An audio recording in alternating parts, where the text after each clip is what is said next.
नमस्कार दोस्तों, मैं Jiman Jain maths lab coaching classes में आपका एक बार फिर स्वागत करता हूँ। दोस्तों, आज हम कक्षा 10वीं प्रश्नावली 1.3 के बारे में अध्ययन करेंगे।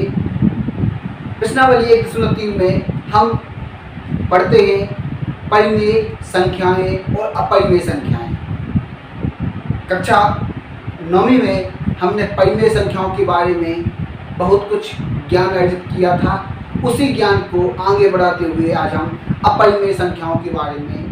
तब सबसे पहला प्रश्न आता है हमारे पास कि अपरिमेय संख्याएं और परिमेय संख्याएं हैं क्या।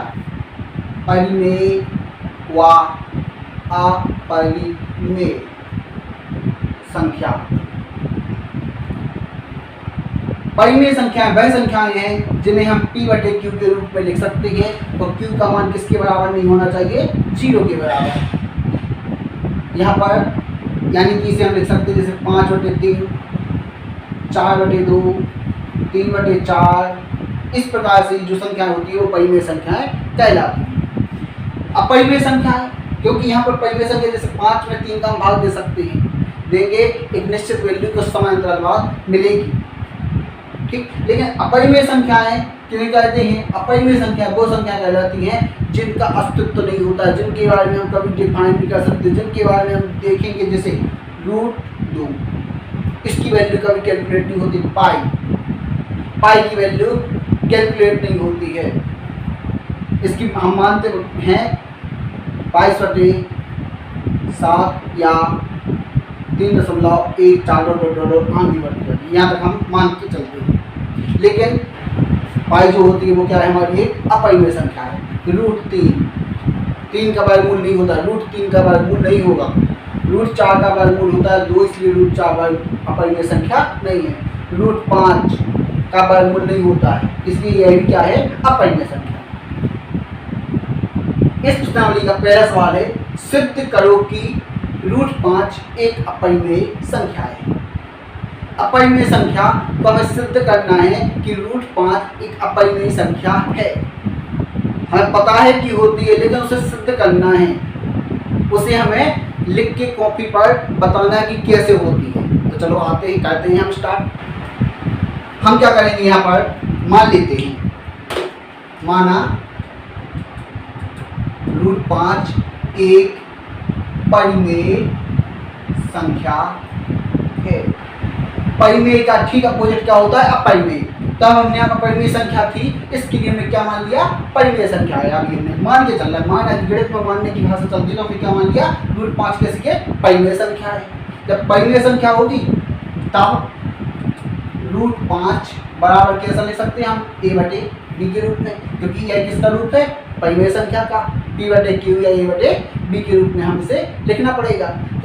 जहां a व b पूर्णांक हैं व एक दूसरे के सहअभाज्य हैं। जहां पर हमने क्या मान लिया, p/q के रूप में लिखते, a/b के रूप में लिखते, तो हमने क्या मान लिया, जहां a और b कैसे पूर्णांक है, यानी 1, 2, 3, 4, 5, 6 कुछ भी हो सकते हैं, वह एक दूसरे के कैसे हैं, सहअभाज्य, यानी कि एक दूसरे से कभी नहीं विभाजित होंगे। सहअभाज्य का मतलब एक दूसरे से कभी नहीं विभाजित होंगे, यह हमने मान लिया। तब इसका हम क्या करेंगे, यहाँ पर सॉल्व करेंगे इसके लिए। तो a बराबर क्या मिल जाएगा हमें, d √5, इस प्रकार से लिखते हैं √5b, समीकरण नंबर 1। वर्ग क्या कहते हैं, दोनों पक्षों का वर्ग करने पर a का वर्ग करेंगे a², √5 का स्क्वायर और b का स्क्वायर, क्या हो जाएगा यहाँ पे a² 5b², समीकरण नंबर 2। क्लियर। यहाँ पर आप समीकरण 2 में देखेंगे, जैसे कि हमने यहाँ पे कल बताया था, कल की जो क्लास थी 1.2 में पढ़ रहे थे हम, कि 10 के गुणनखंड बोलते हैं 2 × 5, यानी कि 10 2 से भी विभाजित होगा और 5 से भी होगा। ऐसे यहाँ पे a² के गुणनखंड क्या है, 5 और b², यानी कि अर्थात a² जिससे 5 से भाज्य, पहला स्टेटमेंट मिल गया, a² किससे भाज्य है, 5 से। तब ए 5 से भाज्य होगा। जब 5 से ए स्क्वायर भाज्य है तो क्या होना चाहिए, ए भी 5 से भाज्य होगा। क्लियर। इसके आगे बढ़ते हैं हम। अब क्या है हमारा नेक्स्ट पॉइंट यहाँ पर क्या है, तब ए से 5 भाज्य होगा। क्लियर है। अब हमने ले लिया यहाँ पर माना, फिर से मान लेते हैं माना, क्या मानेंगे यहाँ पर क्या था, क्लियर, ए बराबर 5c। हमने क्या मान लिया, ए बराबर 5c। रखते हैं समीकरण 1 से, समीकरण 1 से ए की जगह क्या रखना है, 5c और √5b। अब यहाँ पर इसका हम फिर से वर्ग करेंगे, वर्ग करने करें तो 5 का वर्ग 25, c का वर्ग c स्क्वायर, √5 का वर्ग 5 और d का वर्ग d स्क्वायर। क्लियर है। आगे बढ़ते हैं इसके आगे। 25 में 5 का हम भाग देंगे, c स्क्वायर बराबर b स्क्वायर, क्योंकि जो 5 थे जो गुणा में थे यहाँ पे भाग में आ जाएंगे तो ये कैंसिल हो जाएंगे यहाँ पर, तो क्या बचेगा 5c स्क्वायर बराबर b स्क्वायर। इसे हम अपोजिट करके लिखते हैं तो b स्क्वायर बराबर 5c स्क्वायर, अर्थात b स्क्वायर किससे है, 5 से भाज्य है। तब जब b स्क्वायर किससे भाज्य है, 5 से हमारा भाज्य है, तब क्या हो जाएगा, b स्क्वायर जब 5 से भाज्य है तब क्या दूसरी कंडीशन बनेगी हमारी, b 5 से भाज्य है। क्लियर। समीकरण नंबर 3 दे देते हैं। अब हम समीकरण 2 व 3 से स्पष्ट है। क्या है स्पष्ट, 2 में क्या था, ए स्क्वायर 5 से भाज्य है, यानी कि ए 5 से भाज्य है। और 3 में क्या पढ़ा है हमने, बी स्क्वायर 5 से भाज्य है, यानी कि बी क्या है, बी 5 से भाज्य है। तब हम क्या लिखते हैं, 2 और 3 से स्पष्ट है कि, क्या है स्पष्ट, ए व बी किससे हैं, 5 से भाज्य है। किंतु प्रारंभ में हमने माना था कि ए व बी सह अभाज्य हैं, जो कि असत्य है। अतएव √5 अपरिमेय संख्या है। अतएव क्या होगा, इसी प्रकार से अगर हमें क्वेश्चन में दे दिया जाए कि जैसे कि कभी कभी क्वेश्चन आ जाता है कि √3 एक अपरिमेय संख्या है, तो जो जहां पर हमें 5 था ना वहां पे 3 करना है। जैसे यहाँ पर सब जगह क्या था, 3 कर दो, जहां जहां 5 है 5 की जगह 3 कर दो। इसी सवाल को बिल्कुल √3 के लिए अपना बन जाएगा। 5 था, 5 की जगह क्या कर दें, 3। ए इसका 5 से जी, इस प्रकार से यहाँ पर हमने 5 की जगह क्या करना है, हमें 3 करना है। अब 5 है, 5 की जगह हमें क्या कर दिया, 3। यहाँ पर क्या हो जाएगा, √3। 3 की जगह क्या वर्ग करेंगे तो 3 की जगह यहाँ पर 9 हो जाएगा। यहाँ पर क्या मिलेगा, 3। 25 की जगह यहाँ पे क्या मिल जाएगा, 9। यहाँ पर 9/3, 3 से 3 कट जाए, 3 आएगा। यहाँ पर 5 की जगह 3, 3, 3, 3, यहाँ पर भी 3। इस प्रकार से हम √3 के लिए भी कर सकते हैं। √2 का लिखा है तो √2 के लिए भी हम कर सकते हैं क्वेश्चन। अब इसी के साथ अगला क्वेश्चन, दूसरा क्वेश्चन है, सिद्ध करो कि 3 धन 2√5 अपरिमेय संख्या है। क्या करना है, सिद्ध करो कि 3 धन 2√5 क्या है, हमारी एक अपरिमेय संख्या है। इसको हमें बताना है। क्लियर है। जब इसको हमें बताना है तो इसके लिए हम क्या करेंगे, रूट वाली संख्या है उसको पहले हम मानते हैं। इसके लिए सिंपल विधि से हम कर रहे हैं। बहुत से किताबों में, गाइडों में आप देखेंगे विधि दूसरी है, किसी को मान लेते हैं a/b के बराबर, उसके बाद करते हैं। लेकिन नहीं, हम बिल्कुल शॉर्ट विधि जो एक बार आपने पढ़ी है उसी विधि से हम पढ़ाएंगे। एक ही विधि से हम पूरे क्वेश्चन करवाने वाले हैं। तो देखिएगा हम क्या करेंगे, यहाँ पर माना सबसे पहले से सॉल्व करते हैं। सॉल्व करने के बाद लिखेंगे माना √5 एक परिमेय संख्या। क्या मान लिया हमने, रूट 5 परिमेय संख्या है, तब रूट 5 बराबर ए बटे बी, जहाँ ए व बी धनात्मक पूर्णांक हैं व एक दूसरे के सह अभाज्य। क्लियर है? जो हम पहले इसके पहले वाले सवाल में कर चुके हैं रूट 5 के लिए, वही सवाल है। क्लियर है? अब हमने क्या किया यहाँ पर, नेक्स्ट इसके लिए हम क्या करेंगे, ए बराबर रूट 5 बी, दोनों समीकरण नंबर 1, दोनों पक्षों का वर्ग करने पर, मेरी राइटिंग खराब है, थोड़ा सा कोऑपरेट करना है। तो क्या मिलेगा, ए का स्क्वायर, रूट 5 का स्क्वायर 5 और बी का स्क्वायर बी स्क्वायर। क्लियर है? इससे क्या हो गया, सिर्फ समीकरण नंबर 2, समीकरण 2 से स्पष्ट है कि ए स्क्वायर 5 से भाज्य है, तब ए 5 से क्या होगा, भाज्य होगा। क्लियर है? तब ए भी क्या होगा, 5 से भाज्य होगा। अब हमने क्या कर लिया, माना ए बराबर 5c, लिख दिया था ना पिछले सवाल में, ए का मान सभी ए बराबर का माना 5c, तो यहाँ पे भी वही मान देते हैं। तब समीकरण 1 से ए का मान रखो 5c बराबर रूट 5b, वर्ग करने पर, वर्ग किया क्या हो जाएगा, 5 का 25 सी स्क्वायर 5 बी स्क्वायर, 5 से 5 कटेगा, यहाँ पे 5 सी स्क्वायर बी स्क्वायर, इसे उल्टा लिख देंगे, बी स्क्वायर 5 सी स्क्वायर। क्लियर? अब क्या होगा, अतः समीकरण 3 से स्पष्ट है कि बी स्क्वायर 5 से भाज्य है, बी स्क्वायर किससे भाज्य है, 5 से भाज्य है, तब बी 5 से भाज्य होगा। क्लियर है? हमने प्रारंभ में क्या माना था, हमने प्रारंभ में माना था ए और बी कैसे हैं, सहभाज्य। यहाँ पर क्या मिल रहा है, ए भी 5 से विभाजित हो रहा है, बी भी 5 से विभाजित हो रहा है। समीकरण 2 व 3 से स्पष्ट है कि ए व बी 5 से भाज्य हैं,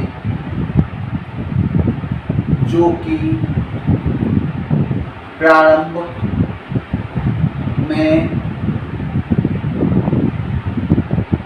माना था कि एक दूसरे के सह अभाज्य हैं, अतः कथन असत्य है। तब रूट 5 कैसी हो जाएगी, अपरिमेय संख्या है। हमें अभी तक क्या मिल गई यहाँ पर बात कि रूट 5 कैसी हमारी संख्या अपरिमेय संख्या है। यहाँ तक तो जो पुराना सवाल था बिल्कुल वही करना है। अब इसमें देखेंगे क्या क्या जोड़ करना है, क्या घटाना है। चूंकि अब देखते हैं रूट 5 में किसका गुणा है, 2 का, तो हम चूंकि हम जानते हैं परिमेय व अपरिमेय संख्या का गुणन सदैव क्या होता है, अपरिमेय संख्या होता है। तब 2 रूट 5 अपरिमेय संख्या है। क्लियर? तब क्या हो जाएगा, 2 रूट 5 भी क्या हो जाएगी, हमारी अपरिमेय संख्या हो जाएगी। जब 2 रूट 5 हमारी अपरिमेय संख्या है तो अपरिमेय संख्या का के साथ परिमेय संख्या को जोड़ो या घटाओ, तब भी कौन सी संख्या बनती है, परिमेय संख्या अपरिमेय संख्या बनती है। अब पुनः हम जानते हैं कि परिमेय संख्या हुआ। अपरिमेय संख्या का योग व घटाव सदैव कैसा होता है? योग या घटाव कैसा होता है? सदैव अपरिमेय होता है। अपरिमेय संख्या होता है, अतः 3 × 2 = 5 अपरिमेय संख्या है।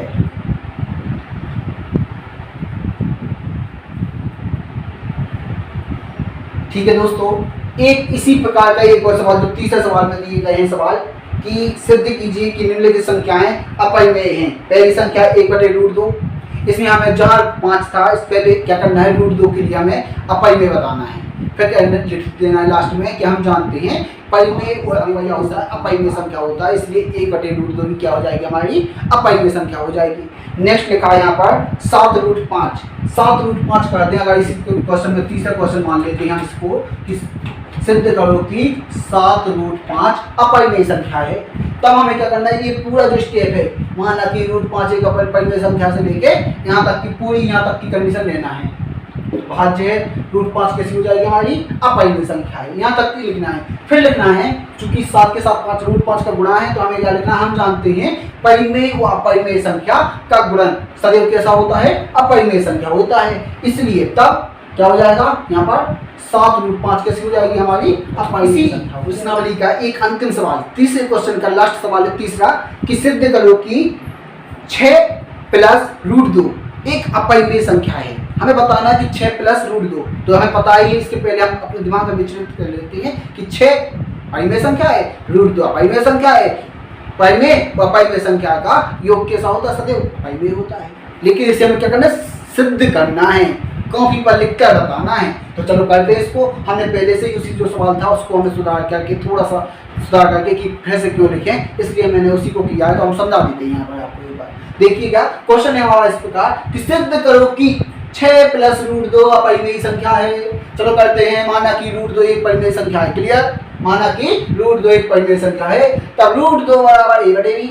हम वही बात मानते हैं जहाँ a और b कैसी है? धनात्मक पूर्णांक है, और a और b कैसे एक दूसरे से अभाज्य। लिख दिया यहाँ पर एक दूसरे से कैसे है? सहअभाज्य। तब a बराबर हम इसका मल्टीपल क्रॉस मल्टीप्लिकेशन करेंगे, कैच गुणा त्रियक गुणा। तो a बराबर क्या मिलेगा? पक्षों का वर्ग कर दें, बाई जानी स्क्वायर कर दें, तो a स्क्वायर बराबर 2b स्क्वायर। समीकरण नंबर 2। समीकरण 2 से स्पष्ट है कि a स्क्वायर किससे विभाजित होता है? b से। क्यों होता है? जैसा बता चुके हैं हम कि 10 बराबर 2, 5 हो 2 × 5 लिखें तो 10 2 से भी विभाजित होगा, 5 से भी। जैसे यहाँ पे a स्क्वायर बराबर 2 × b स्क्वायर है, तो a स्क्वायर किससे विभाजित होगा? 2 से भी होगा, b स्क्वायर से। लेकिन b से पहले मान होता है कि नहीं होता है, इसलिए हम मान लेते हैं कि 2 से a स्क्वायर किससे है? 2 से। समीकरण 2 से स्पष्ट है कि a स्क्वायर 2 से भाज्य, तब a 2 से कैसा हो जाएगा? भाज्य होगा। माना a बराबर, अब पुनः यहाँ पर हम लिखेंगे पुनः माना a बराबर 2c। एक ही जगह हम क्या मान लेते? 2c। समीकरण 1 में मान रख दो 2c बराबर √2b, दोनों पक्षों का वर्ग कर दो। क्या हो जाएगा? 4c, क्योंकि 2 का वर्ग क्या होता है? 4 होता है, और √2 का 2, b का b, c का c, तो 2 से 4 कैंसिल हो जाएंगे, तो 2 बचेंगे। 2c स्क्वायर बराबर d square. Clear? b square बराबर 2c स्क्वायर। अब यहाँ पर देखेंगे हम 3, समीकरण नंबर 3 बना लेंगे। उसमें लिखेंगे अतः समीकरण 3 से स्पष्ट है कि b स्क्वायर किससे है? 2 से भाज्य है। कोई पुरानी कंडीशन। तब क्या लिखते हैं? तब b 2 से भाज्य होगा। समीकरण 2 व 3 से स्पष्ट है कि a व b 2 से भाज्य, जो कि प्रारंभ में माना था कि एक दूसरे से कैसे है? सहअभाज्य। यहाँ पर मान चुके हैं ना, देखो भैया सहअभाज्य। उसका विरोध हो गया ना कि a और b यहाँ पे तो कह रहा है कि नहीं हो कटेंगे, लेकिन यहाँ पे बोल रहा है कि एक दूसरे से कटेंगे, क्योंकि इसकी एक का गुणनखंड भी 2 है और b का भी गुणनखंड भी 2 है। a का और b का दोनों का गुणनखंड 1 होगा, यानी कि एक दूसरे से कटेंगी संख्या है, एक दूसरे के सहअभाज्य हैं। अतः कथन कैसा है? असत्य है। जब असत्य होगा, तो जब j वाला कथन असत्य है तो j वाला भी असत्य होगा। तो √2 की क्या हो जाएगी? हमारी अपरिमेय संख्या हो जाएगी। जब j अपरिमेय संख्या है, बात समझने वाली है, तब हम क्या करेंगे? हम जानते हैं कि परिमेय व अपरिमेय संख्या का योग क्या होता है? सदैव अपरिमेय संख्या होता है।